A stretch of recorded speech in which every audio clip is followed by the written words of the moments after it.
So let me just tell you a bit about Jennifer before we introduce her. Jennifer Cahill is a successful entrepreneur, evolutionary leader, author, speaker, TV and radio host, and thought leader. She has written two books and has authored two popular white papers.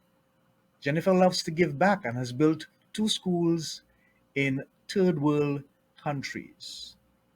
She's also involved in a company, SASS company, that uses their proprietary algorithm to increase retention rates and revenues and lower churn rates in the mental health and wellness space.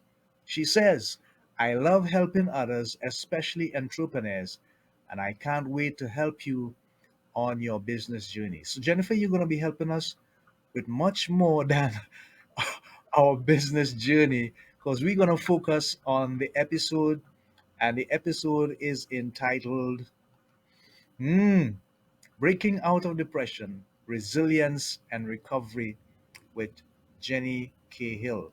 I just shortened it up a bit there. So, can we have Miss Jennifer Cahill live? There we go. How are you? Hi there, Andy. It's a pleasure to be with you and your audience. Thank you so much for having me. Thank you so much for taking the time to be with us and to share your amazing story and your expertise with us.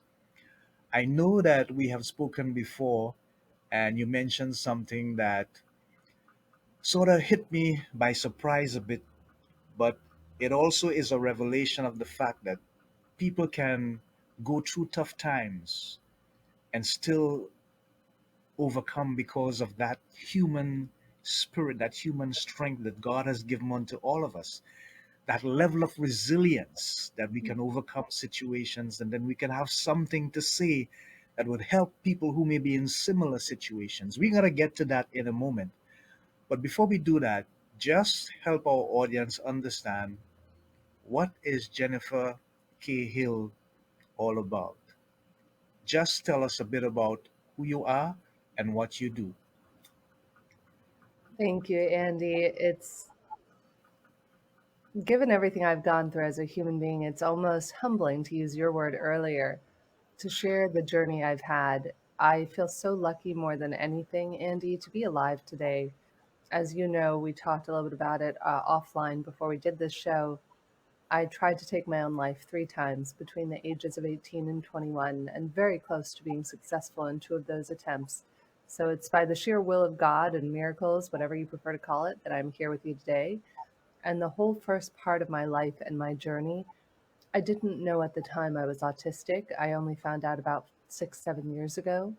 And so most of my younger life, my young adult life, I like to say, Andy, it's like you got a book on how to be a human being and you got a book on how to be a human being. And I opened my book, my little manual on how to be a human, and mine was blank inside.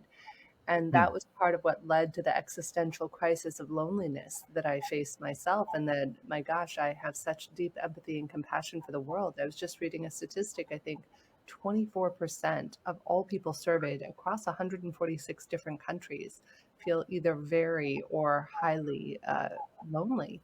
And it's this crisis that we're all faced with as human beings. And I see that our individual journey is often mirrored in the journey of the greater whole of the world, the micro and the macro. And so I feel deeply empathetic for all of us who are going through this loneliness epidemic together, this lack of intimacy. And it's our dream, it's my dream with everything I do, whether it's coaching clients, speaking on shows like this, with our company OptiMatch, App. And my only intention in the rest of my life, Andy, is to cultivate greater coherence and alignment between people and to reverse what I call the accidental adversarial relationships between us as humans. So that's my dream. That's our vision, is to help create greater connection among people. Absolutely fascinating. And we thank you for sharing. I could feel the passion in your voice, Jennifer. That is so wonderful. It's warm and it's refreshing. Mm. You've had the experience of bouncing back on three occasions. You said two times a little closer than you would like to have been. What do you feel that you can contribute to someone who may be in a position, and you spoke about loneliness and you give some stats, and we know there are a lot of lonely people in the world for several reasons, so many things happening, wars, rumors of wars, famines, you name it. But if people were to reach a position where they can actually draw from something based on your experience, that emotional drag down, how do you find the strength within you? And you use the word miracle. How do you find the strength within you, Jennifer, to say to yourself, I can do better? There's another way. And then you find that resilience to bounce back and look what you have accomplished. Hmm. How would you put that together to help someone who may have similar thoughts or similar experiences and looking for a way out? A few points here, Andy. I'm going to carry the torch, for lack of a better word, of my dear friend and mentor who got me through one of my latest dark nights of the soul and depressive episodes that was, quite frankly, soul crushing. Hmm. In 2018, I had just sold my first company and we got acquired. We had been this small little familial 5-6 person company and, got acquired by a 3,000 person company. So I was going through a crisis around that. At the same time, that same year, I chose to leave my ex husband of 14 years. And around that time, my dear friend and mentor, who I was referring to holding the torch of, Dr. Mark Golston, who, God rest his soul, passed away on December 31st of 2023, Hmm. literally saved my life and saved Wow. so many other people's lives. During that period when I was going through, I didn't think I was going to survive it. Well, also, Mark diagnosed me. He's the first one to ever diagnose me of being on the spectrum. So I'm going through divorce, change Hmm. completely in my career. And then one day, Mark and I are sitting in his office and he says, Jennifer, my friend, I love you and I don't want you to take this the wrong way, though there's a high likelihood that you're high functioning on the spectrum and neurodiverse. And I was like, what? I didn't even understand what any of these words meant. Hmm. Yeah. And I remember Mark told me something very helpful. Mark never lost a single patient in the 50 plus, 40, 50 plus years of his career. Not once did he ever lose a patient, just suicide. And so there were two parts to this. One, Mark held my hand through it. And when I remember I was having a particularly challenging night shortly after I had really asked my ex husband for a divorce, and I didn't think I'd make it, Andy. I remember I was on the floor of my house in LA and I had plenty of sleeping pills and I could have easily killed myself. And I remember just sitting there and fighting with God, fighting with myself, and fighting with like whatever higher power you want to call it, just saying, I can't, give me the strength. And Mark's voice came in my head. And he Mm. said to me something beautiful that I've since worked with a lot of clients on. And I tell people who are struggling with this, which if you have somebody at any point in your life who you've loved and trusted, like Mark was my dear friend and mentor and father figure, he said, Jennifer, I want you to imagine my voice in your head just saying, stop it, just stop it, and then Yeah. redirect that thought. And so that was so powerful to get me off my knees and to not have another attempt to take my own life. And Hmm. instead, I just forced myself to go to bed, prayed like hell for, for guidance from God. I said, God, I can't do this. And that's really been another cornerstone, in addition to having wonderful friends and mentors like Mark. The other cornerstone for me has been Kabbalah and my faith in, the universe, God, whatever you choose to call it. Being able to have had my Kabbalistic teacher earlier that year say, I give you permission to fight with God. And if you're feeling really low, you have every right to yell, scream, fight with God and say, God, help. And that's exactly what I was doing. I remember just sobbing and pounding my fists on the ground saying, I can't do this. I'm not going to survive this. Please help. Please, please, please help. So, part one of that is if you're going through this, see if there's some mentor out there, some person. I love a friend of mine, Deepak Chopra, who's a famous thought leader in the spiritual space.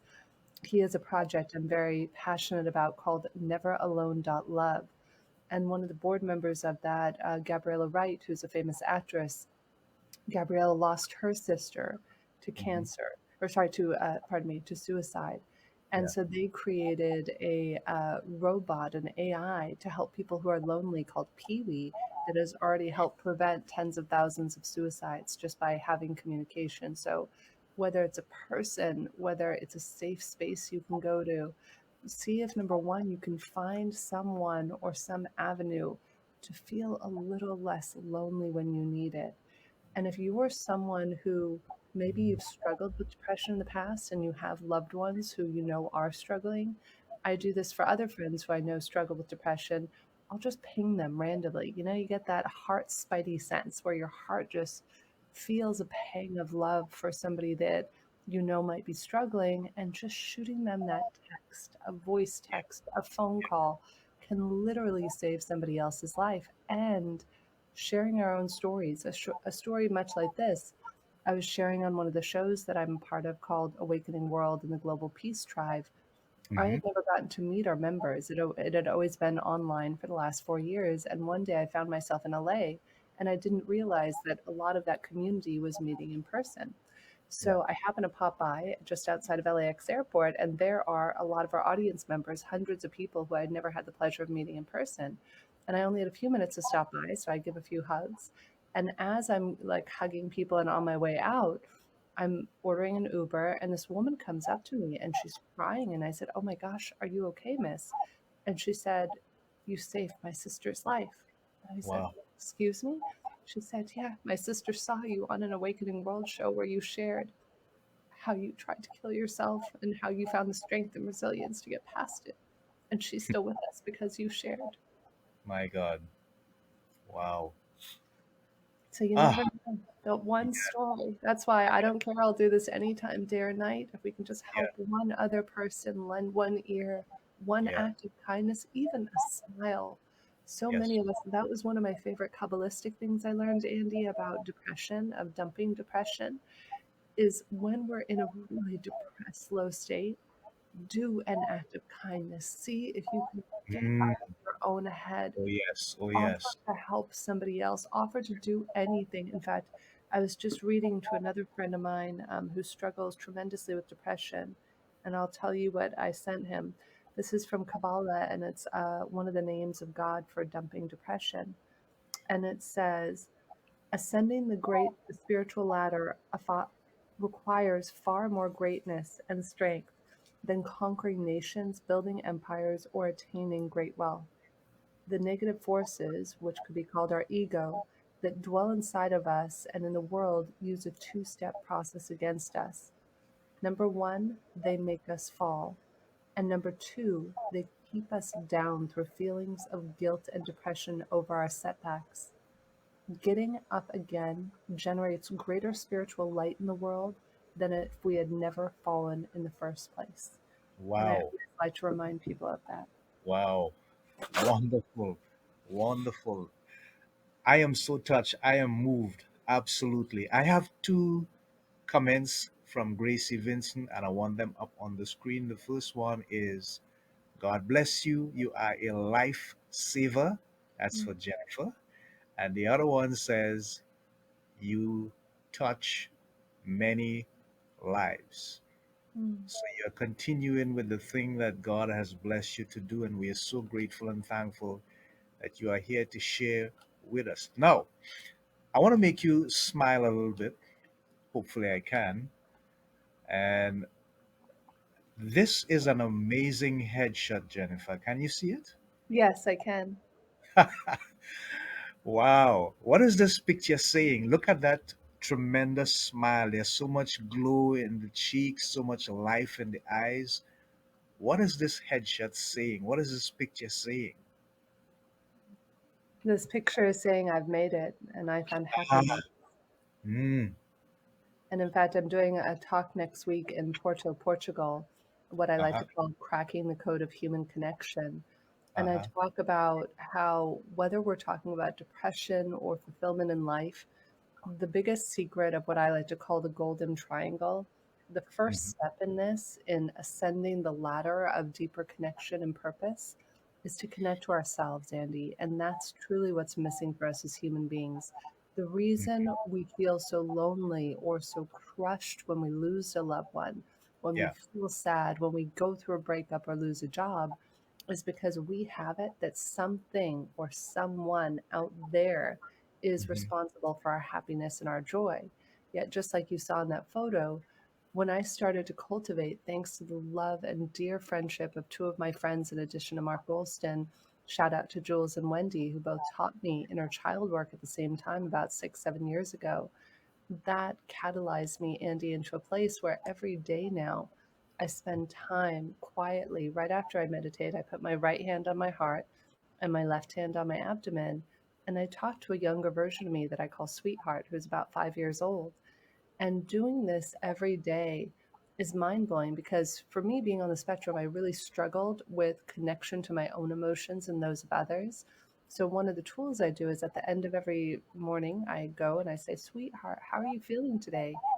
And what blows my mind, Andy, is sometimes she's depressed or she's sad or she's feeling angry or anxious, yet 43-year-old Jennifer sitting here in front of you is completely oblivious because there's that disconnect from the heart, the Yeah, mind, body, and the spirit. yeah, yeah. So I'm a huge advocate of inner child work, and it has been instrumental in my life. I coach CEOs on it.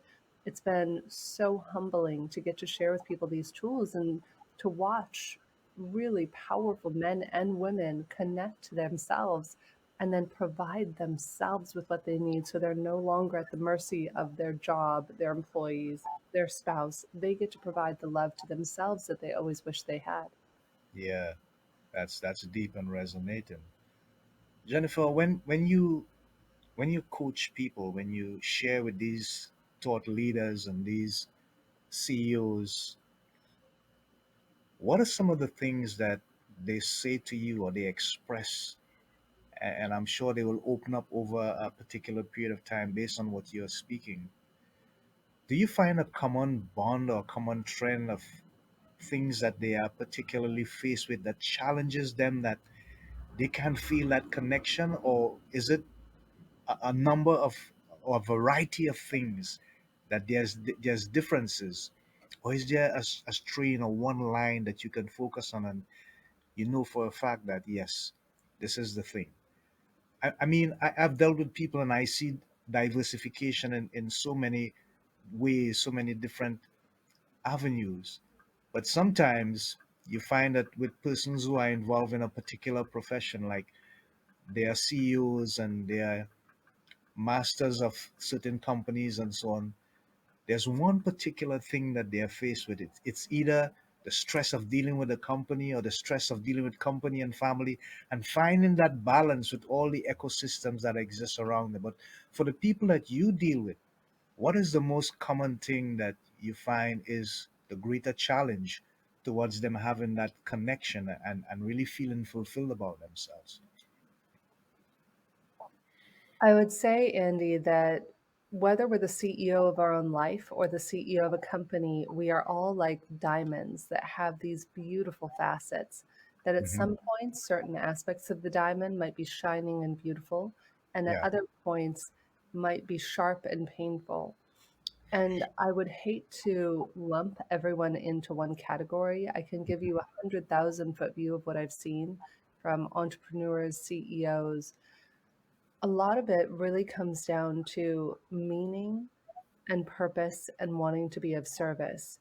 And then the balance, one of the biggest opportunities for growth that I've seen in most of the CEOs, whether I'm friends with them or whether they're people I coach, is overall well being. I think that sometimes those of us who might be thought leaders or authors or entrepreneurs or CEOs, we can push ourselves to work till 2 a.m., 3 a.m., till we've depleted our own resources. And what we don't realize is we will never be able to be the CEO of our life, let alone the CEO of a company, until we can first prioritize ourselves and our needs and cherish ourselves. That's one of my favorite things that I work with CEOs on, that one of my friends taught me when I was going through the divorce 6 years ago, is I owe all the wisdom that I have to wonderful teachers who have helped me. And this piece of wisdom that a friend shared with me is, she said, Jen, you deserve to find someone who will cherish you, though first you have an opportunity to cherish yourself. And I think that Hmm. whether you're a CEO, whether you're a mother, a father, a brother, a sister, a human being, if we could take that time to develop, to nurture, to cherish ourselves, no matter what facet of the diamond we might be dealing with on a given day, the fear, the imposter syndrome, the needing to control things, that really softens the edges and makes the diamond shine brighter. Yeah, I love the connection with regards to the diamond and the fact that we all have our diamonds at one point in time, whether it's brightly shining or it still needs to go through the pruning and the processes that makes it look good in the store window on display. I also love the fact that you focus on cherishing oneself. And I think a lot of people, Jennifer, are challenged with finding a way to bring true, deep, and innate personal value to themselves. How did you do it? How did you count the cost and say to yourself, this life that I've given is worth so much more than I think it is right now, and it's worth saving? What was that like for you? You're going to make me cry again, Andy. Oh my goodness. um, the first time before I had even tried to kill myself, I remember I had been drinking, and my best childhood friend lived not far down the street. And God bless my father, who just passed away recently. He had a bottle of vodka that he used to keep locked in his like little toolkit right in the garage. And here's my best friend and I, and we're 16 years old. And so we like sneak out there and we open the toolkit and we get our vodka and we drink it. And oftentimes, if you've ever drank, then you know alcohol might not hit you for a little bit. Yeah. So I go, I don't know what possesses me. I'm like 16 years old. I go to drive her home to her house 2 miles away. And I go, and most people don't even know this. I don't even know if my mom knows the true story of what happened that night. And I drove my friend and I dropped her off at our house. And I'm driving down these really windy roads covered in trees on this short 2 mile journey back to my parents' house. And I drove Andy right off the edge of a cliff. And my car was hanging upside down, Wow. crushed, completely totaled on the edge of this ravine. And I remember climbing, like literally climbing up the side of this cliff with like my nails and branches. And I got to the top, and somehow or another fire trucks were there pretty quickly. It was heartbreaking for my dad, who was a firefighter in the town where this happened. And I got to the top, Andy, and I didn't have a scratch on me. I Wow. didn't have a single scratch. Wow. Wow. And so, how I even went on to try to kill myself and take that miracle for granted blows my mind. But now, as a 43-year-old woman who has had more miracles in this lifetime than anybody could ask in 100 lifetimes, I wake up every day and I just ask to be of service. And I look myself in the mirror and thank you to one of my other teachers who was instrumental in my growth as well, Arthur Samuel Joseph. He taught me a decade ago to look at myself in the mirror every day and to say, I love you. Yeah. Make eye contact with yourself and say, I love you. I'm Yes. proud of you. And so, even if you don't do the inner child work or any of the other stuff, simply that act of looking at yourself and saying, I love you to yourself in the mirror, it can be hard. You might look away, you might cry, though it's this intimacy, really, Andy, it's the intimacy epidemic that is killing us all one by one. It's killing us all with addiction, with distraction, with depression. There has been a crack in this ability for intimacy. And last year, I was doing a meditation. I've meditated now for 11 years straight, never missed a day. And once every blue moon, dead sober, no plant medicine involved, I'll be doing a meditation. I'll be listening to a piece of music and I'll be shown a beautiful vision. And this happened to me last year. I'm sitting there listening to one of my favorite songs, Estes Tone, Inner Worlds. I highly recommend it to your listeners. It's very evocative and just helps you to feel things you might not otherwise feel. So I love to dance to it and sometimes to meditate to it. So I'm Hmm. with a group of 10 women, and we're all meditating. Estes Tone, the music is crescendoing. And in that moment, Andy, I dropped out of space and time and I was shown this beautiful image of all of the whole world, and it was akin to kintsugi. Are you familiar with kintsugi art, Charles? Oh, Yeah. and have you ever heard of that? Yeah. So Kintsugi art is the art of taking something that's broken and putting 14 or 24 karat gold into the broken Yeah. pieces to reconnect it. Hmm. And I'll always remember the vision that night. I was shown that we too are like a broken plate or a broken Mm, dish, and yeah. that the whole world is shattered into all these little pieces. And that in lieu of kintsugi gold, instead of using 14 karat gold, that Yeah. the 14 karat gold is unconditional love. And if we were to use that to piece all the bits back together and to use that as the glue, then we could rebuild the world anew. Wow. On that note, um, I'm not gonna even comment on that. But we have Crystal Constance. She says, "What a profound perspective. I never looked at loving oneself this way. Caring for your inner child. Thank you for sharing that, Jennifer." Wow. And then Gracie says, "God spoken to you, sis. You're very strong. So you can be anything you want to. God spoken again." Wonderful. Keep the comments coming. If you have any questions for Jennifer, she's here for that purpose as well as we continue with this episode. I want to take a quick break now and give us the thought for the week. And so, Jennifer, you can breathe easy for a moment. I just want to give us the thought for the week. I hope it would come up on the screen. There you go. It says, "We were not created to be stewards of power, but for the purpose of being servants to each other." I want to repeat that again. The thought for the week. We were not created to be stewards of power, but for the purpose of being servants to each other. And every individual that has been created has that opportunity to serve another individual, another human being like themselves.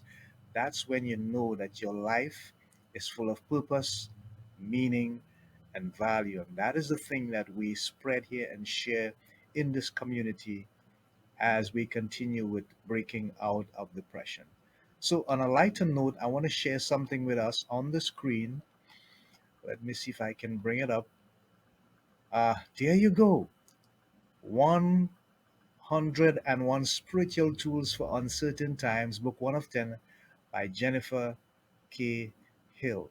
Jennifer, tell us a bit about this publication. Mm. It was COVID, Andy, and I was sitting by myself. I spent 2 months completely by myself, isolated, aside from a Zoom call here or there in London. And I remember one day I was so deeply grateful that I was doing really well. I was talking to a lot of friends around the world who were depressed, fearful, sad. And one day, as I was in my meditation, I get a download from God of the universe who says, God says to me, Jennifer, you're going to share 101 tools with people for uncertain times. And I was like, what? God, I don't know 101 tools. And then the next thing you know, I'm sitting there, Andy, and I just start writing them down. And then I just started channeling all these amazing tools. And if you follow me on social, I Hmm. actually posted 188 tools of Wow. all sorts of some of my favorite techniques. So you can find it at Jennifer K. Hill on TikTok. I posted them there, or at Jen Hill Speaker on Instagram. And Yeah. so I did that for basically almost a full year. I was posting these videos for about 6 months of different tools that complement the book. And I just feel so grateful. I mean, people, here's an analogy I'll actually give you around it, Andy. You know how there's the superhero Batman? Have you ever heard of Batman? Yep. I know I was doing this talk in India. I was doing a talk about this in India, and people were like, Batman, who? So, a Batman, if for anybody watching, depending on where in the world you are, is a superhero. However, the interesting thing about Batman, he is one of, if not the only, superheroes who is not superhuman. In other Mm, words, he's not like from another planet, he doesn't have any of that. But you yeah. know what makes Batman a superhero? His super tool belt. And so Mm, that way, if you find yourself falling off a physical cliff, a metaphorical cliff, my purpose, Andy, is to give people these tools for resilience and for self-care. So that way you'll be like Batman with your super bat belt and you can like use one of those nifty little tools like inner child work, heart focused breathing, meditation, mindfulness, a whole myriad of things that I talk about. And using these then gives you the superpowers to be able to overcome any adversity or challenge that you might be faced with.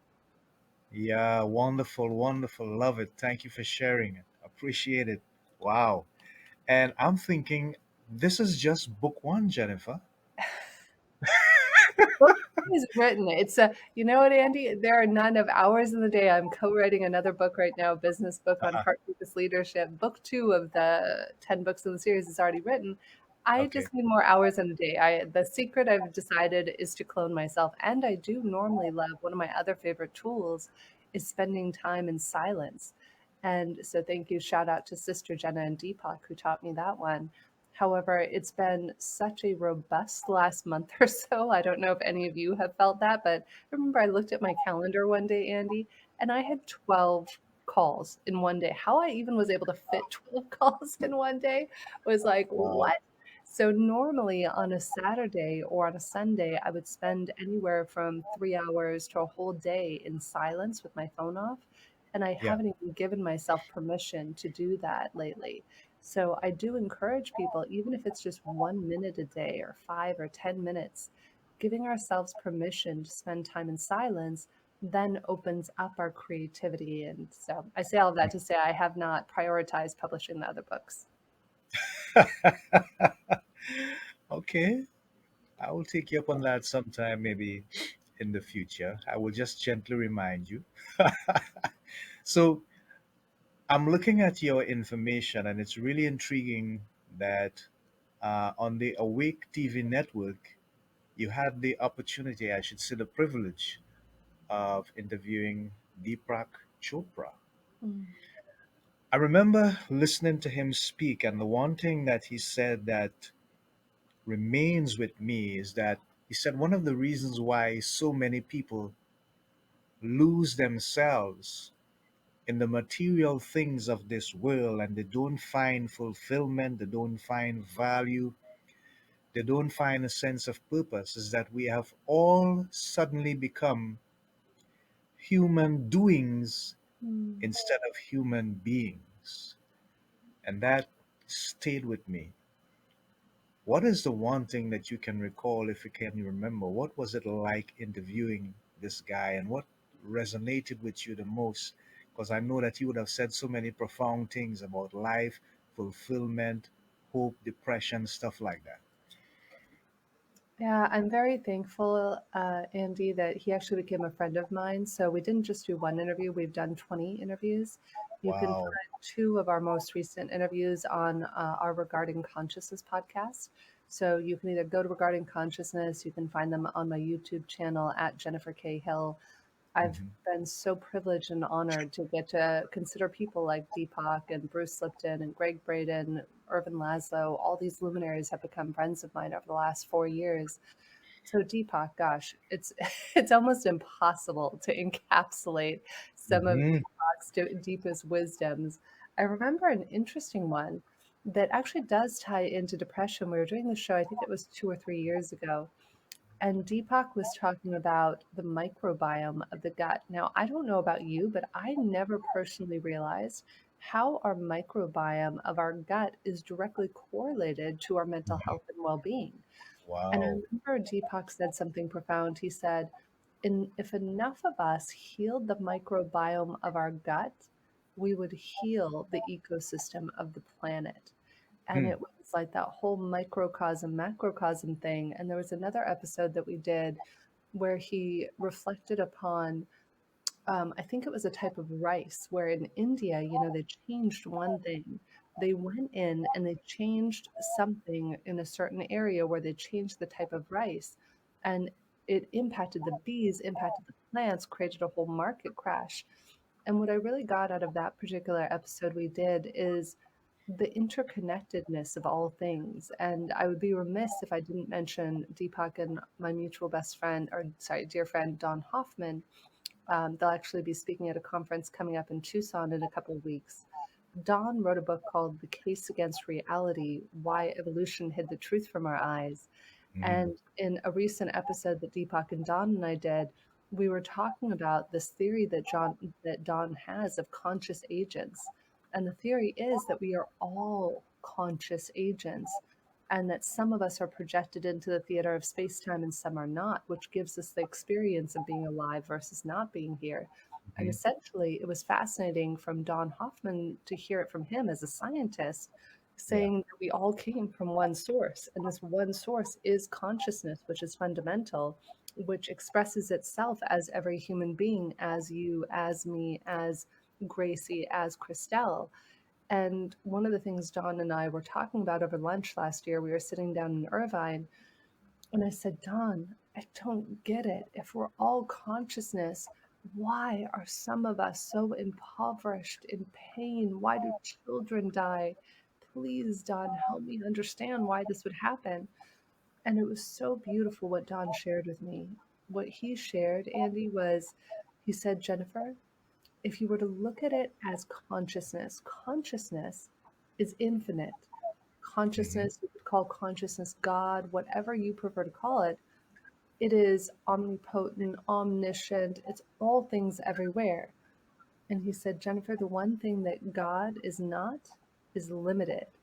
And so that would mean that God would want to have an experience of Andy, of Jennifer, of Gracie, of Christelle, of every single one of us having that taste of that experience of sadness, of loss, of joy, of expansion.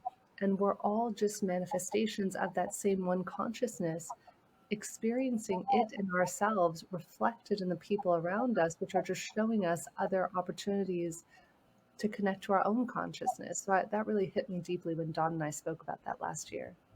Wow, that's deep. And it takes some time to truly focus and understand the huge scientific value of what he's saying. We often find ourselves uh, looking for things outside of the box, I should say, outside of the norm.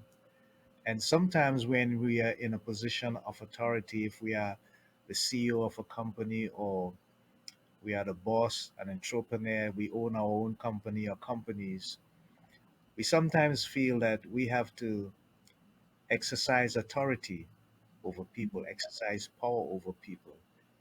And in that way, we would get the response that we are looking for.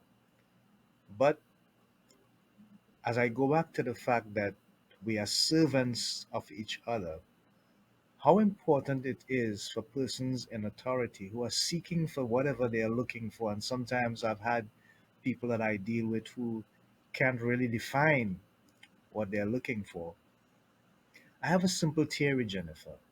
Before I get deeper into the question, the theory is that we all are seeking dominion of our lives in one way or the other. The problem is we are all looking for it in different directions and through Mm. different lenses. And I think that is where we find the clash among individuals. But then, from a simplistic point of view, how do we get leaders to understand that the first thing they should adopt is one, being able to serve because they are in a position where they have the resources to serve, and secondly, the best way that they can lead is to create other leaders like themselves. I think before we get into that question, Andy, there's a more important thing that I want to touch on. And Hmm. it's the word that you just used. And you said, how can we teach leaders that they should do X and Y? Yeah. And should for me is a dangerous word that I'm very Mhm. cognizant when I use it or when clients I work with use it. Yeah. I remember many years ago, I was in a personal development program and they used the analogy, which I'll throw out to you today, which is we're shooting all over ourselves and others. The Wow. moment that we say someone, it could be a family member, should do something, a leader should do something, notice how that makes you feel as an individual and notice if it expands you or if it contracts you. And for most of us, 99% of us, if somebody tells us you should do something, it creates a resistance between you and Mhm. that thing. Because then you're like, oh, I should, but I don't want to. And this is even we should on ourselves. We tell ourselves, I should do this. I should drink less soda. I should do that. I shouldn't do this. And there's no space or freedom in it. So, one of the things I'm an advocate of is our language and bringing consciousness to the words we use and how we use them, and asking ourselves, is this what I'm actually committed to saying? So, if we could reframe the question, if I may, Hmm. I would invite us to say something along the lines of, we have an opportunity to request of our leaders and give them the choice of participating with us as human beings in this playground of leadership, of inviting them to step up and to be incredible leaders. And I will say, as somebody who didn't know how to be a leader, again, at the time, I didn't realize I was autistic. It's no excuse. So I very candidly share with people, Andy, hi, I'm Jennifer Cahill, and I'm a recovering jerk or a hole or whatever you want to call it. And I just didn't know any better. I was literally the jerk, Andy, who sent an all caps email somewhere out there, one of our old teams. I love them. We're still friends. But there was a time where I had sent an all caps email. Are you all a bunch of effing morons? All in caps. Oh, Jennifer, you can't use those words on the program. Oh, I didn't use that word. I said Oh, space. okay. I didn't say, I would never use the I actual just I just have to be very careful. Sure, carry on. Go ahead. yeah, no, sorry, I would never use the actual F word. I just like was skipping over. We did a little bleep there in the middle. Okay. Sorry about that.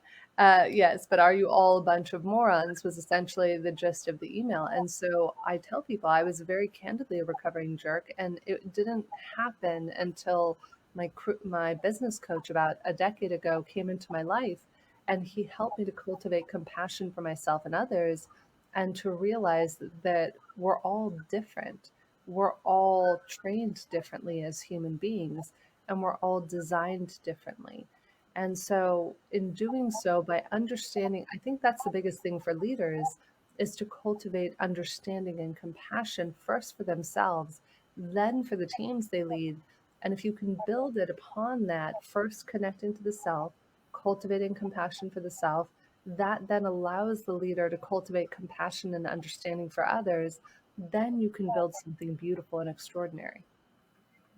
Yeah, great. And the thing about it is that when we look at what is happening currently in the world, we realize that there's a lot of compassion that seems to be absent, seems to be missing. And so I sometimes I have to wonder, is it that we don't understand what it is like to be compassionate, or is it a mirror of the lives that we have built for ourselves? And I will give you an example. I was recently interviewing a guest, and we were talking about the influence of AI, artificial intelligence. And one of the things that I observe is that we have so many people now that are skeptical about AI and what AI is doing, and it's going to take away jobs, and it's going to remove the compassion, because you can actually use the AI in certain ways to replace a coach that would give you certain perspectives, but absent of the human compassion, because it's a machine. It can't express that kind of feeling, that kind of emotion. And the question that I ask is, are we afraid of what we have built because it now resembles a part of us that we didn't want to expose, but now inadvertently is being seen? Or are we afraid of the fact that what is happening now, we have to take sole responsibility for it because we build copies of ourselves? And I want to put the same question to you, because I find that so many people are involving themselves in what you said it, the imposter syndrome scenario. And instead of just being themselves and appreciating themselves for who they are, hiding behind the mask of the AI, and it's creating some level of confusion. What are your thoughts on that, Jennifer? Because at the end of the day, if someone is quite depressed, it's easy to mask that and use AI, but then are they being honest with themselves? It's a very good question, Andy. And I'll also ask a bigger question that a friend of mine, Beth Redden, who's the CEO of a company called Bass.ai, and I were talking about on an episode we'll have coming out on regarding consciousness soon. And we were talking about the bigger issue with all AI is that it was built with bias because you have older white men who built the AI. So therefore, Beth, I love what Beth shares in our episode and what she shared with me as a friend. She said, Jen, I want every one of us to be masterful at AI because if you have 1% of 1% of the population who has built this technology, it is not representative of every one of us, of people in the Caribbean, of people in Europe, of people in remote Africa and South America. You're not getting a representation, good, bad, or otherwise, in the form of artificial intelligence until we all begin to create our own AIs and build it from our own perspectives. So I think the biggest challenge for us all as the leaders, as users of AI, is this built-in bias that does not reflect the greater consciousness of the world. To the point of using I like to look at it as a friend of mine, Curtis Estes, had shared on a book that he wrote years ago called Your Life by Design. It's really beautiful. And he talks about in the book kind of like a triangle of Maslow's hierarchy of needs. And he shares at the bottom of the pyramid, down here at the bottom, is the things we hate doing every day, right? Like Yeah. maybe we don't like writing emails, or we don't like having to create images for our bosses, or whatever it is. So that's at the bottom. Then you get up to the things right above that. It's like, oh gosh, Andy, if I had it all my way, I would not really spend much of my life doing this. And Hmm. so on and so forth. Till you get to the top itty bitty triangle at the very top, that is the things that light you up and bring you joy. And Howard Thurman says that don't ask yourself what the world needs. Ask yourself what makes you come alive, and then go and do that, because that's what this world needs is people who have come alive. And so, from my perspective, tying it into Curtis Estes's, Your Life by Design and I think that more so than ever before as human beings, Yeah. we're going to be able to outsource the things that don't light us up and to spend more of our time cultivating and doing things that bring us joy, to Howard Thurman's point. Yeah. And I see our producer has put up there a website, www.appcreator24.com/app. Wow. That must be the LBW radio app that we are speaking about for those who have Android devices. Okay, great. So, Jennifer, I want to get back to you personally a little bit. And when you, in retrospect, look back over the years and see how far you have come, this amazing 43-year-old accomplisher entrepreneur, however you choose to describe what you have accomplished, when people have overcome a certain level of depression and, you know, they're in a position where now they can reflect and think about, wow, did this really happen to me? Did I say that? Did I do that? There's, to me, and I had my bouts of depression as well. I spoke about this many times before. To me, there's a kind of deja vu moment where you realize it's as if you're living a second, a third, a fourth life, but somehow you feel that you have a deeper connection with the creator. And that is because you feel that you are alive to focus that purpose that you have been kept alive for out into the world. And that out of what was previously your mess, you now have a resounding message. So that even though in retrospect it may seem to be a negative part of your life, yet out of that has come something so positive, so enlightening, so inspirational that now you can actually help people. You can share stuff with people. It has become a tool of value to you and it has made you better and stronger. And that's why I use the word resilience. How do you help people to have healthy reflections about a negative past? Hmm. A lot of that, there's so many different directions that I want to take this, Andy. Resilience is multiple prongs. It's not just a one and done sort of approach. I get asked a lot of times by people, Jennifer, do you still go through depression? Do you still struggle or Mhm. feel sad or angry or upset? Yeah, And the answer is yes, yes, and yes. Just right. as we evolve as human beings, it doesn't mean that, oh, you've taken the blue pill and now you're never going to feel anxious or sad or Mhm. frustrated or depressed again. Yeah. The difference that I share with people is that the time where years ago when I was depressed, the depression would eat me. It would eat me up from the inside out and devour me. And I was at the effect of the depression, the anger, the suicidal ideation.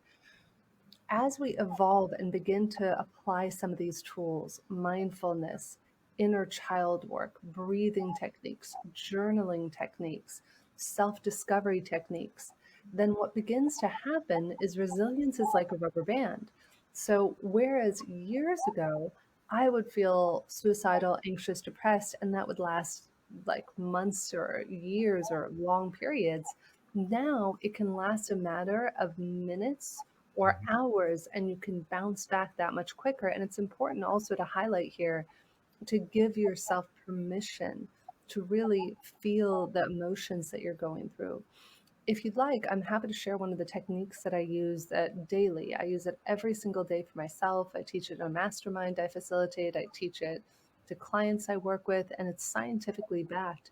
And it's a great way to take us out of our animalistic brain, our amygdala, and back Uh, up to our yeah. limbic and our prefrontal cortex. Would you like me to take you and our viewers and listeners through it? I I know about that. Sounds good. Yes, it is scientifically proven to be very successful indeed.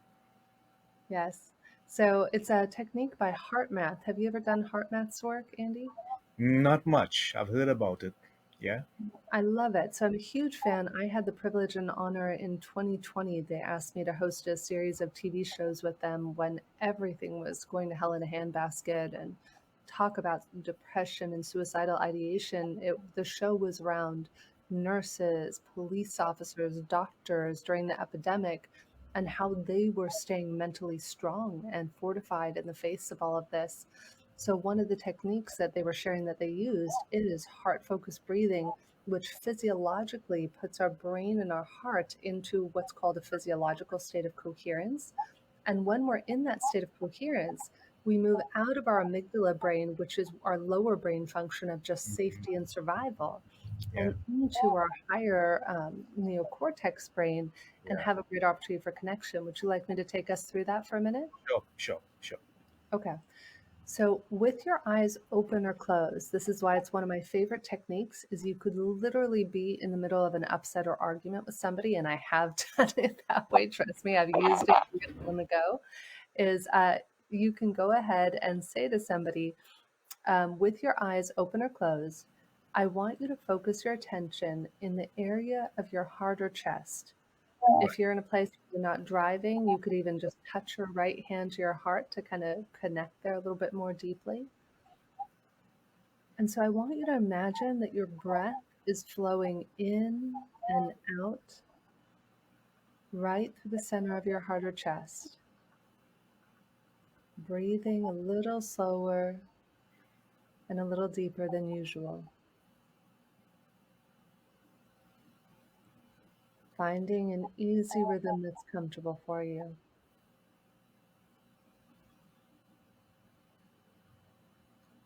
As you continue this slow, deep, heart focused breathing, imagining that your heart itself is doing the breathing,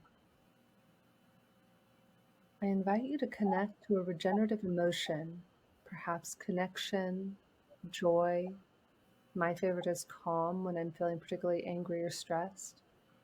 And I want you to connect to a time where you felt that emotion before. You can think of a time or an image or a place where you felt that connection or calm or joy.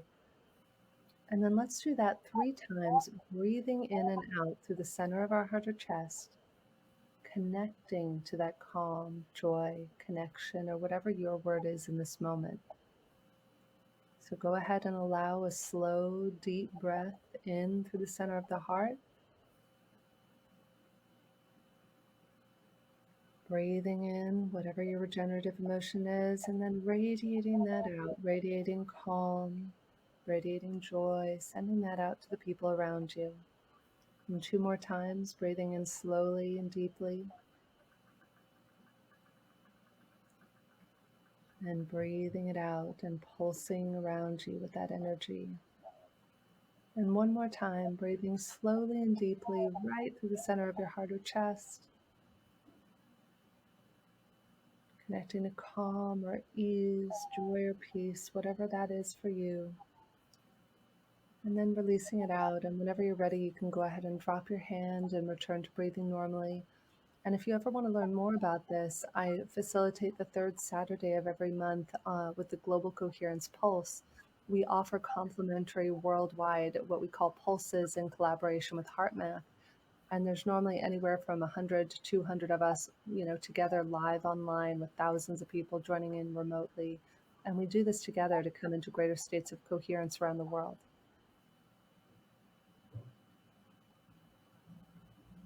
Yeah, wonderful. So I'm just gonna share with my producer some information. Let me see. There you go. If he can put it, if he can put it up. Let me see here. Okay. Right. So this information is with regards to how you can make contact with Jennifer either through YouTube or Instagram. Those are the two that I have available.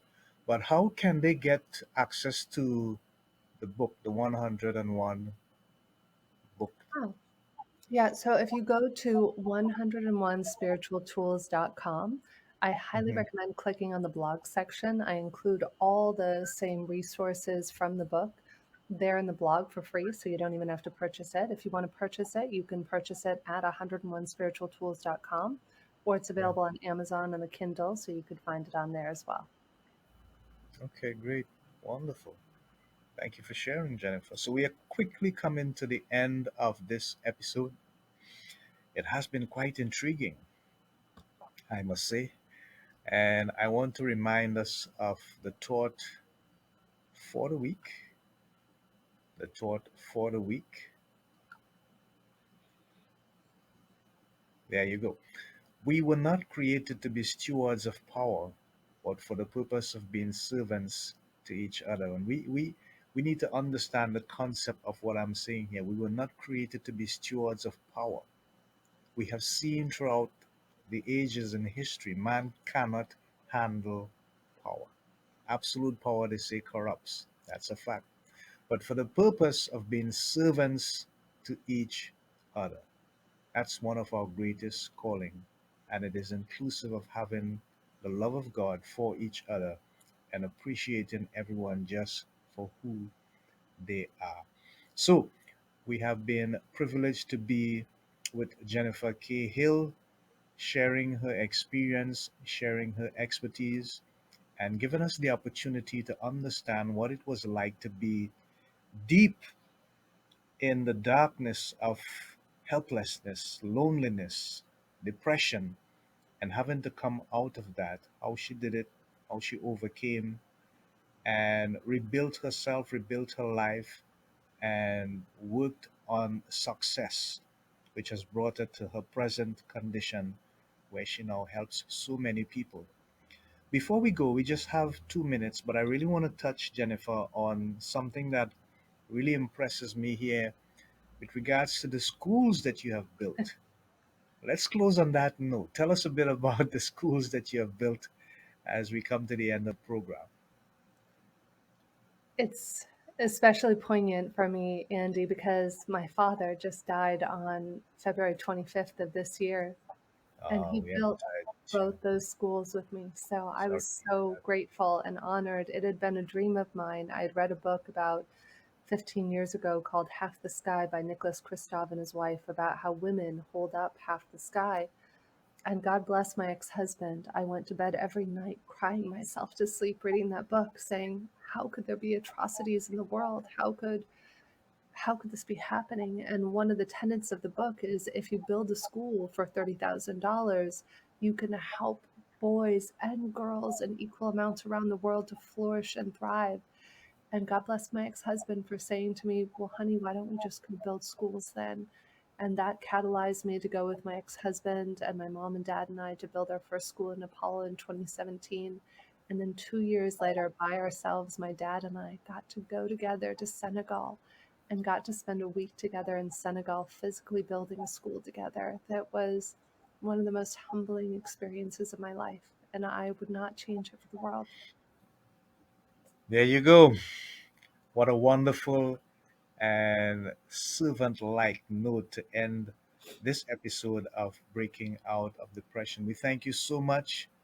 We thank all the comments. And Gracie Vincent has a last comment. Amen, sis. Blessings. Okay, Jennifer, you have so many, you have so many good stuff coming your way from Gracie and Constance. So we thank you all for your comments and for your continued support and commitment. It's exactly 8 p.m. Eastern Standard Time on the dot. And we have come to this wonderful program. We're going to ask Jennifer to stick around for a minute to have a chat with our producer. But this live version, and Crystal says again, fantastic, absolutely beautiful, Jenny. Keep going. The blessing, keep being the blessing you are. Wow. Really turning it on, Jennifer. You are really turning it on. Wonderful. Wonderful. Thank you so much, Christelle. Thank you, Grace. And all those who are Gracie, sorry, and all those who are in our live audience across Facebook, YouTube, and the LBW Radio Network app. This is Andy Charles, your host, saying so long, Godspeed, God bless. Until next time, please do all that you can with all the breath, the strength, the life that God has given you to help yourself. And as we help each other, let's continue to do all that we can to keep breaking out of depression. Bye for now. We love you.